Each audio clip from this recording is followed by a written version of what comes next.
Good morning. I'm Josette Magnan, the president of the White River BWA. It's my great pleasure today to introduce the Lady Kujo Memorial Ceremony service that we have today. We have a guest speaker, Reverend Melissa Opal from Spokane. Well, thank you for joining us today, Opal Sensei. Without any further ado, let's go ahead and get going. Reverend Warwick.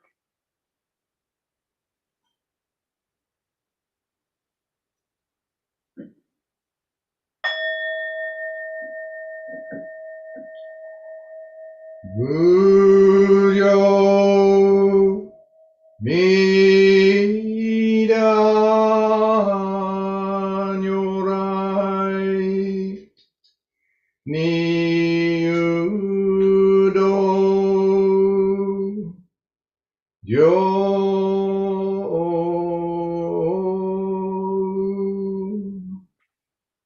Chan Ge Ra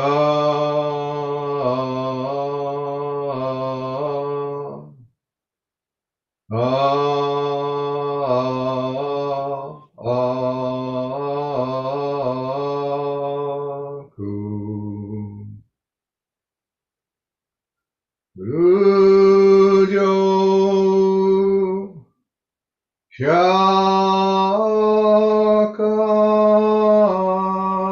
Nyorai Ni Udo Yo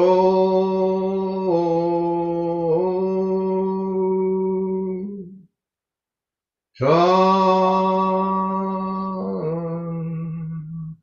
Ge Ra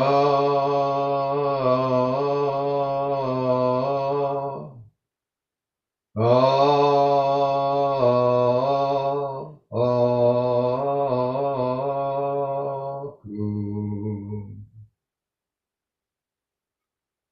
Kujo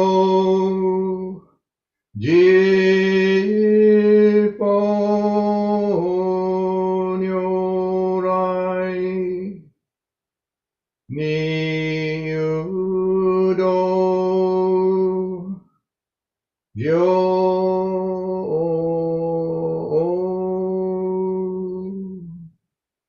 san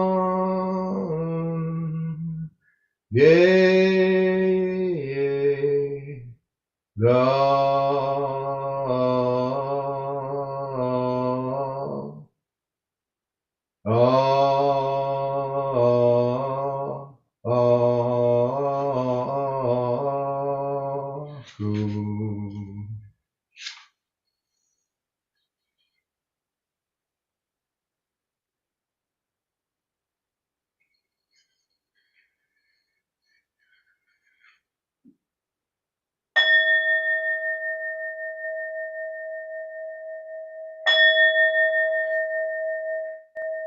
Yagon Chosegan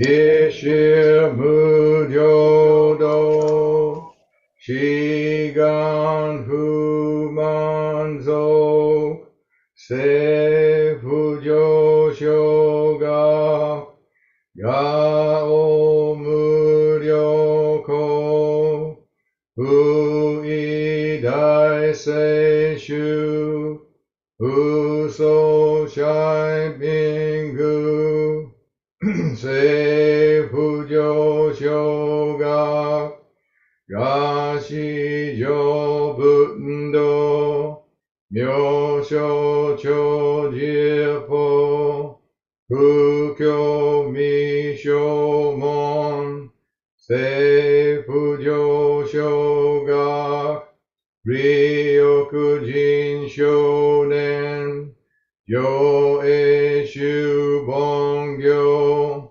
Shigumu Jodo Isho Tenin Shi Jinriki and Daiko Fusho Musaido Shoujo San Kumyo Kosai Shuyakunan Kaihichi Egen Meshi Komo An Heisoku Sho Akudo Sudaten Zen Shumon Kosojo Manzo Iyoro Jipo Nichigaten Chujuki Tenko Onpugen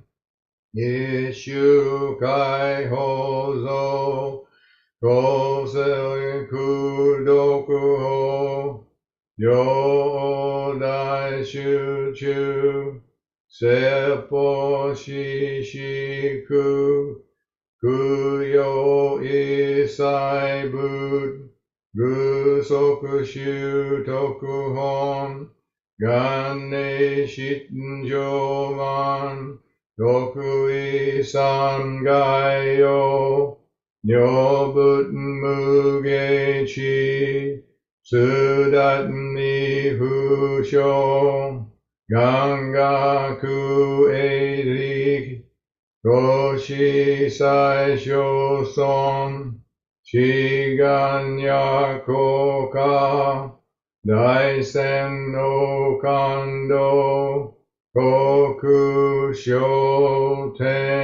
Shotenin Touchin Myoke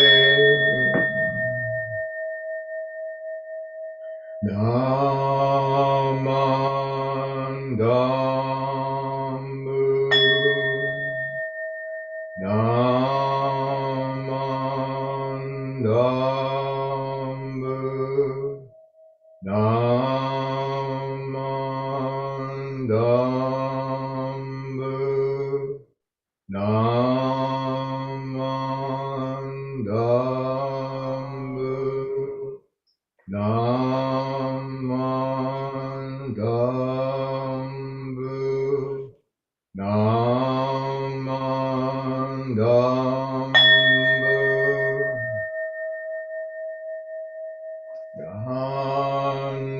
Gannishi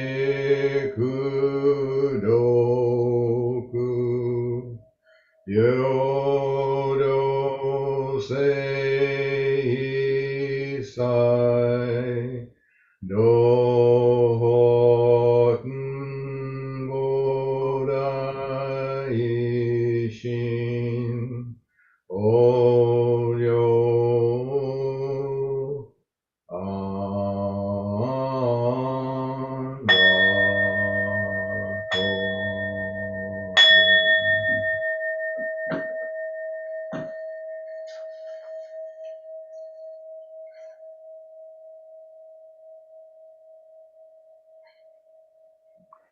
Namo Amida, Namanda, Namanda, Namanda, Namanda, Namanda, Namanda.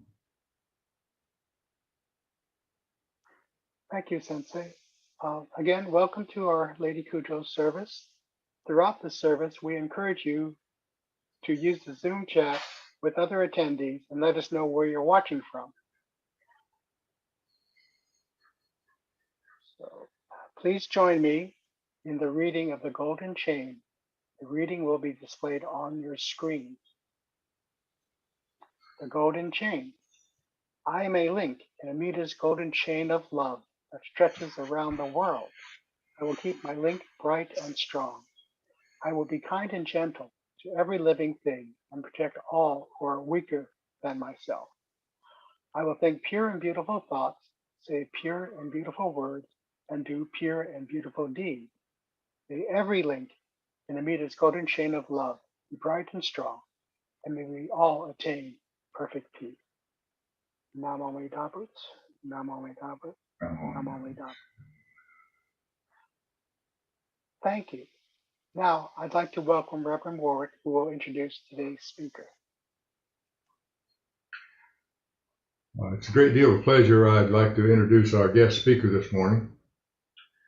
Reverend Melissa Opal suddenly found herself curious about Buddhism after spending a number of years walking past the Spokane Temple. So after a trusted advisor told her she sounded like a Buddhist and she should give the temple a chance, she found the courage to check it out. And of course, that courage included dragging a friend with her and her wife along to make sure it was safe.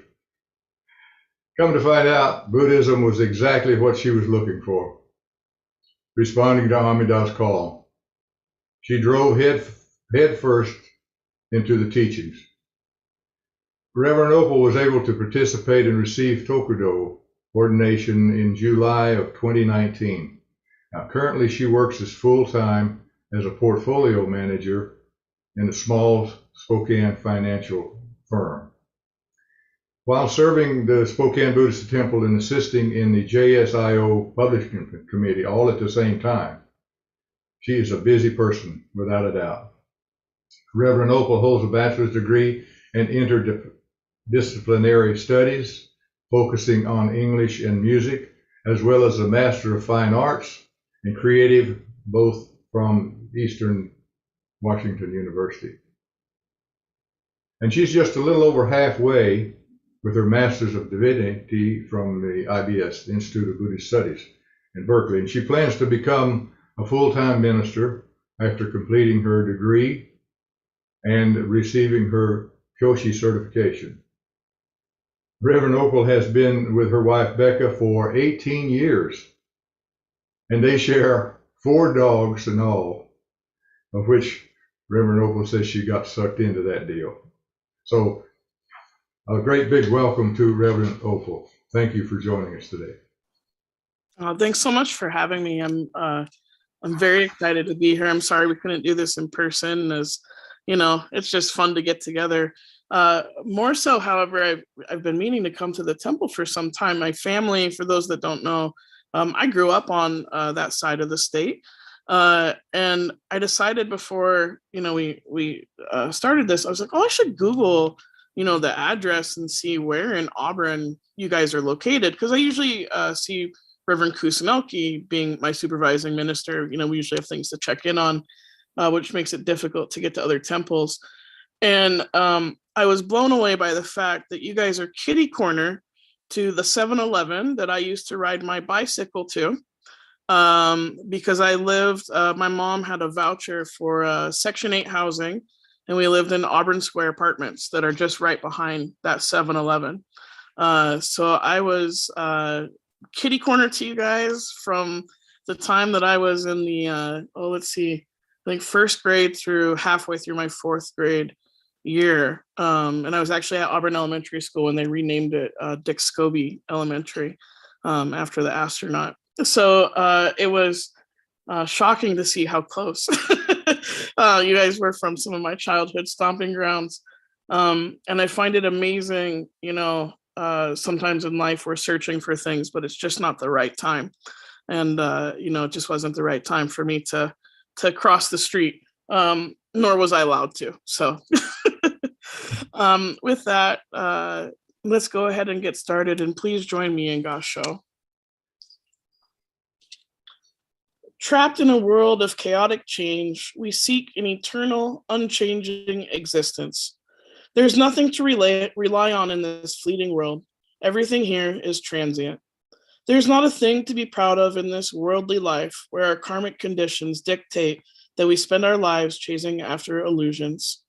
Sadly, we try to hide our spiritual poverty by wrapping ourselves in the finery of grand illusions. Exhausted, we must walk the dark path of suffering that stretches endlessly into the distance. How sorry I feel for people caught in this state.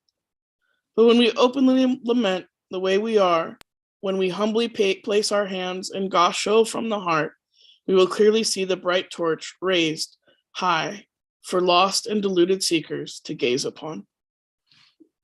Namamida Butsu, Namandats, Namandats, Namandats. So that comes from an essay, a portion of an essay from Lady Kujo, who we are honoring today. Just a little background on Lady Kujo. Let me pull it up on my side. Should just have it memorized by now, but we want to make sure to honor her and her accomplishments. She was the co-founder of the Buddhist Women's Association. She promoted women's status and redefined their role at the temple. Lady Kujo was a devout Nembutsu follower and an avid listener of the Dharma, but she also took part in community service. She was instrumental in the last part of her life in constructing the Asoka Hospital, which is one of Japan's first modern medical centers after the Great Tokyo earthquake in 1923. Along with that, she was the founder of what is now the Kyoto Women's School, and she was an artist and a writer. She did poetry and essays. Unfortunately, she passed away in 1928 at the age of 42. She had contracted, I believe it was sepsis, while she was working in Tokyo and helping the poor, and also after the earthquake. She was one of those people that was there to help and did not turn her eye away from others. And so she was just an amazing woman. The more I've learned about her, the more she reminds me of the kind of person who would run into a burning building to help others, while the rest of us would run away. It's not something she actually did. I don't want to give her credit for that. I mean, maybe she was wanting to be a firefighter, but we don't know that.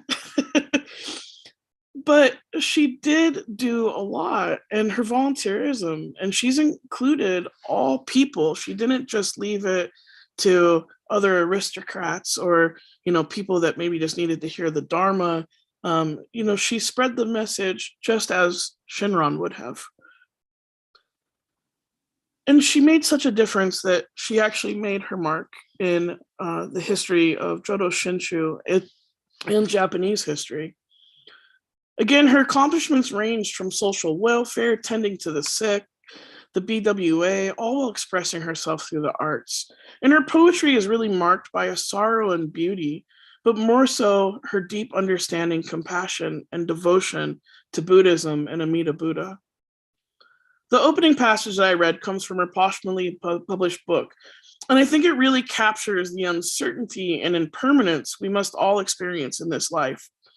But further than that, by telling us what this world is, with all of its ugliness, loneliness, and inequity, she reminds us that the Buddha is the true and real.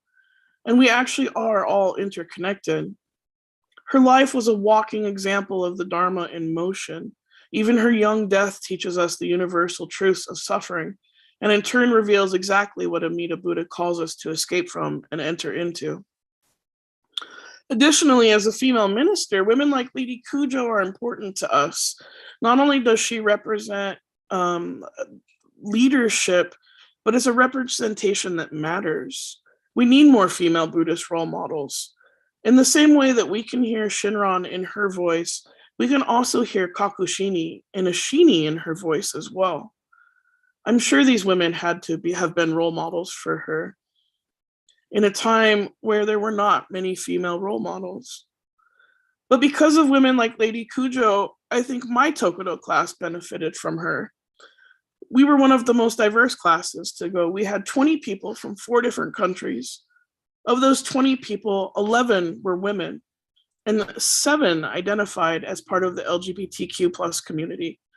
And in just a few weeks, our first female Buddhist Churches of America board president will start her term. Things are changing, and we are getting more role models. But in Buddhism, in Jodo Shinshu, our central object of reverence is Amida Tathagata. It's always important to remember that reverence for something or someone does not mean worship or devotion. Reverence is about respect, and in our school, gratitude. I can revere a historical figure, a sports team, a book. I can give my reverence by bowing, treating a friend with respect, or like we do the service book. We bring it to our forehead in a gesture of reverence and gratitude before and after opening it. We don't stick it under our armpit or toss it on the floor. We give it reverence. But the reason we look to this symbol of Amida Buddha and pay reverence is about the wisdom and compassion that encompasses and is Amida Buddha. When we first look at the compassion of this symbol, it is something that we direct to ourselves. We slowly come to realize not only our foolishness, but how we are sustained by the world and people around us. And eventually we understand that it's not us, but the call from Amida Buddha. Shinran himself directed this all-embracing wisdom and compassion towards himself when he said that Amida Buddha was for him and him alone. He understood the deep-seated causes and conditions that brought him to be held by the boundless wisdom and compassion of Nama Amida Butsu. But Shinran also made the decision to teach others, and this example comes to us by the historical Buddha as well. When the Buddha reached enlightenment, the most important thing that he did was to stand up and teach. And for Lady Kujo, she reached out to those in need after the Tokyo earthquake, letting her example be what was seen. She let her example be done through action, not words. The compassion that lives or lived within them comes to us as kindness or metta. Metta is actually deeper than just kindness, but is loving kindness. And practicing loving kindness in this world can be difficult. Returning to the end of the passage, she says, "But when we openly lament the way we are, when we humbly place our hands in gasho from the heart, we will clearly see the bright torch raised for lost and deluded seekers to gaze upon." When I hear these lines, I feel like I can hear Shinran Shonin speaking through Lady Kujo, sharing the universal truth and deep understanding of our human nature, flawed and unable to help oneself. But through the wisdom and compassion of Amida Buddha, we too can become a beacon of light. George Gattenby, who writes in the foreword of Leaves of My Heart, Lady Kujo's last work, says, "Lest we should think that Kujo is someone of high privilege and removed from the world of suffering, we need only remember that she spent her time working in the slums of Tokyo, seeking to address the misery of those who were utterly bereft of any home comforts or the trappings of human dignity. Needless to say, Lady Kujo speaks from the midst of human anguish and suffering and offers light and enduring hope." In the book, The Buddha's Brain, Dr. Rich Hansen says, "If compassion is the wish that beings not suffer, kindness is the wish that they be happy." Compassion responds primarily to suffering, but kindness comes into play all of the time, even when others are doing fine. Kindness has a loving quality, thus the term loving kindness. Giving not only our kindness, but loving kindness to the world in which we live can be a tall order. It is easier to give those we empathize with, have commonality with, or just plain like. Our kindness, but where this concept pushes us, is when it involves people we don't really like, or understand, or agree with. The practice of loving kindness is one way to practice our own deep self-reflection and patience. We should ask the question, why do I not want to give this person kindness? So one example that I have failed miserably at practicing loving kindness is when my wife and I drive together. She prefers to drive, and I am pretty ambivalent about it. So when we're together, you'll often see her behind the wheel. My wife, Becca, is an amazing defensive driver. She manages to be very aware of others' drivers and avoiding accidents. But what absolutely drives me nuts is she will not use her horn when somebody does something I perceive to be stupid. So the other night, my wife and I were talking, and actually this was a few weeks ago, and we were talking about some of our own self-perceptions, and the point of whether to honk the horn or not honk the horn came up. My point was that if someone nearly causes an accident, cuts you off, or is rude, it's very appropriate to let them know that they've messed up. It's like dispensing justice and teaching the poor driver a lesson because they shouldn't get to behave that way without some sort of retribution. Her perspective, however, much kinder than mine, was that they know what they've done. And if they don't know, they probably don't really care, and the horn won't make much of a difference. And if they did do it, maybe it was an accident, and I've just made them feel worse by honking my horn at them. At first, I just thought this was a difference of opinion, but the idea really just kind of rolled around in there, and I started to feel those feelings that you don't necessarily like to feel. I call that awareness. We start to have some awareness, and I started to have some awareness. Was I being preventative of an accident or punitive for poor behavior? So I decided, wanting to push down my awareness and still be right, that I would look up how a horn is supposed to legally be used. So I found that there's only 3 times you are allowed legally to use the horn on your car. Number 1 is only when necessary to avoid collisions. The other one is to try to get eye contact with other drivers so you can tap on your horn and alert them and not cause a collision. Or if you're on a narrow mountain road where you cannot see at least 200 feet in front of you. So these examples have nothing to do with punishment or retribution, but in fact, they're acts of kindness because the sole intent is the safety of yourself and others. The safety of others when in a car most likely means the safety of a complete stranger whom you've never met. Also, you have no idea who is in the other car, what their beliefs are, or whether you would be fast friends in another circumstance.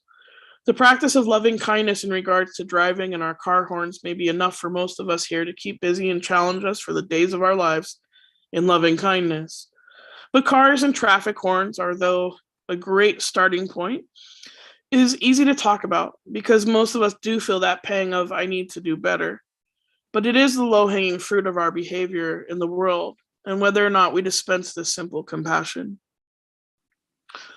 Sensei Koshinogui, who I know many of you know from having spent time at White River, talks about kindness in his book, Zen Shin Talks. The point that he discusses is the fact that we do not like everyone that we come into contact with, and it takes awareness and compassion to cultivate loving kindness towards these people. So he tells a story of how one night coming out of a bar, a woman was drunk sitting on the floor and looked at him and said, I cannot stand Chinese. She didn't clarify, but she just said, I cannot stand Chinese. Instead of saying something rude or dismissing the woman, Reverend Agui said, I know that you are sitting there. Are you all right? And the woman laughed. His response was unexpected. Many of us have been in situations where people are rude and we don't necessarily respond so quickly in the way that he did. Or maybe they're just hurtful or just downright mean. You can really see this if you've ever read comments on social media where a controversial topic is being discussed. You'll most certainly encounter some of the most personally attacking messages back and forth between strangers. When I personally worked for a nightclub many years ago, the simple act of being an authority figure that had to say no to people brought on many personal attacks and other hurtful things that were said. And it did kind of sour me on humanity.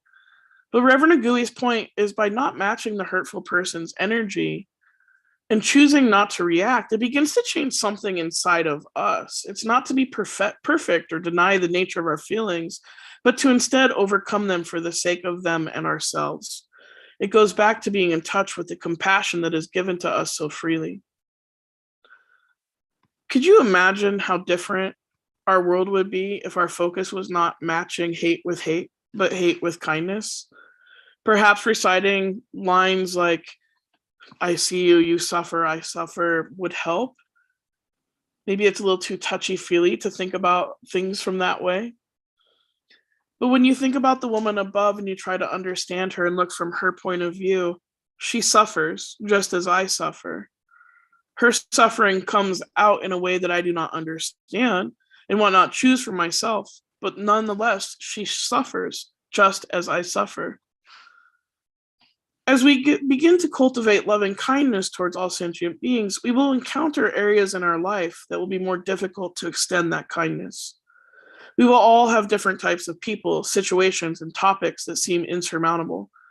But the compassion of Buddhist teachings, the Dharma, is for everyone, including the person you dislike the most. Therefore, our loving kindness is for the person we struggle with or the person we do not like. It will be inevitable that when we think about this topic, we begin to get into some painful places. Am I supposed to have loving kindness for the person that bullied me as a child? Maybe they killed a family member, sexually assaulted somebody, stole. Maybe they were a person like Hitler or the drug cartel, child molesters, racists. You can name lists and lists of people that may just not be your cup of tea for lots of really good reasons. But loving kindness does not mean being friends with, blindly following, forgiving, or condoning behavior that harms other sentient beings. Loving kindness is a Buddhistic concept, and not everyone around us values those teachings or adheres to them. Our kindness, however, is not exclusive to Buddhists. But Jodo Shinshu, and we must remember, sits under the Mahayana umbrella. And because of that, we do have the aspiration to bring all people out of samsara, to find enlightenment and let go of the blind passions and delusions of this world. We want to help people find the same wisdom and compassion that embraces us in all of our faults and foolishness. There's nothing wrong with asking the big questions about those we struggle with, but we can't get stuck there. Start anywhere, like trying not to honk your horn to teach someone a lesson. Or maybe follow the example of Lady Kujo and volunteer with a population that you are so unlike. We all have to start somewhere, and the tiniest steps will still have us moving forward. Choosing loving kindness does not mean choosing passivity or allowing others to propel hate. We still speak out and act, but when our wishes for that person are to find happiness, not what we think or they think make them happy, but what the Buddha describes as happiness, we can approach the issue more effectively and clear-headed. Loving kindness is a practice that will come to us slowly as we continue to cultivate it. And the more we feel the compassion of the Buddha working in our lives, the more natural it will feel to extend the same compassion to others and in the same giving ways as women like Lady Kujo. Please join me in Gasho. Trapped in a world of chaotic change, we seek an eternal, unchanging existence. There is nothing to rely on in this fleeting world. Everything here is transient. There is not a thing to be proud of in this worldly life where our karmic conditions dictate that we spend our lives chasing after illusions. Sadly, we try to hide our spiritual poverty by wrapping ourselves in the finery of grand illusions. Exhausted, we must walk the dark path of suffering that stretches endlessly into the distance. How sorry I feel for people caught in this state. But when we openly meant the way we are, when we humbly place our hands in Gasho from the heart, we will clearly see the bright torch raised high for lost and deluded seekers to gaze upon. Namo Mira Butsu. Namo Mira Butsu. Namandats, namandats, namandats. Thank you again for having me. I appreciate it. Thank you, Reverend Opal, for your Dharma message. And thank you for joining us for this special service. At this time, we will read the Jodo Shinshu Creed together. The words will be also displayed on the screen. Please follow along. Entrusting the vow of the Buddha and reciting the sacred name, I shall proceed through the journey of life with strength and joy. Revering the light of the Buddha, reflecting upon my imperfect self, I shall strive to live a life of gratitude. Following the teachings of the Buddha, discerning the right path, I shall spread the true Dharma. Rejoicing in the compassion of the Buddha, respecting and aiding one another, I shall do my best to work toward the welfare of society. Thank you. Today, we are fortunate to have a musical recording of Om Dokusan 2, played by Don and Judy Gardner. Please join us in singing along as the words will be displayed on your screen.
Thank you, Don and Judy. We appreciate all your musical talent.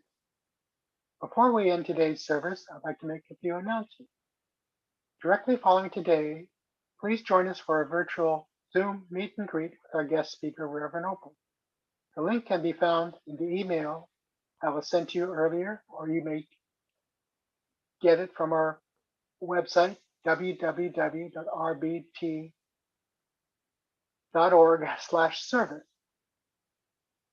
In partnership with Public Health in Seattle and King County, White River Temple will be distributing COVID-19 test kits to the public today at the temple grounds from 12 p.m. to 3 p.m. Tests are distributed on a first-come, first-served basis. As we slowly transition back to in-person services, we invite you to join us next Sunday, February 27th, for our first drive-in service of the year. Service starts at 10:30 in the morning, and we hope to see you there. Finally, if you don't already, please follow us on Facebook, Instagram, YouTube, and our website for the latest information. Those are all the announcements. At this time, please Gasho for closing meditation. Awaken to the life-nurturing primal vow of Amida. Those who only entrust in this universal activity of love and compassion, through the benefit of being embraced and never forsaken, all attain enlightenment. Namo Vedabhut, Namo Vedabhut, Namo Vedabhut. Before we close today, I would like to thank Reverend Opal, Reverend Warwick, and Don and Judy for the music. All your contributions make today's service possible. Thank you all for joining our virtual service today. We hope that you enjoyed it, and we appreciate you joining us from wherever you are. Hope you will join us again. Stay safe.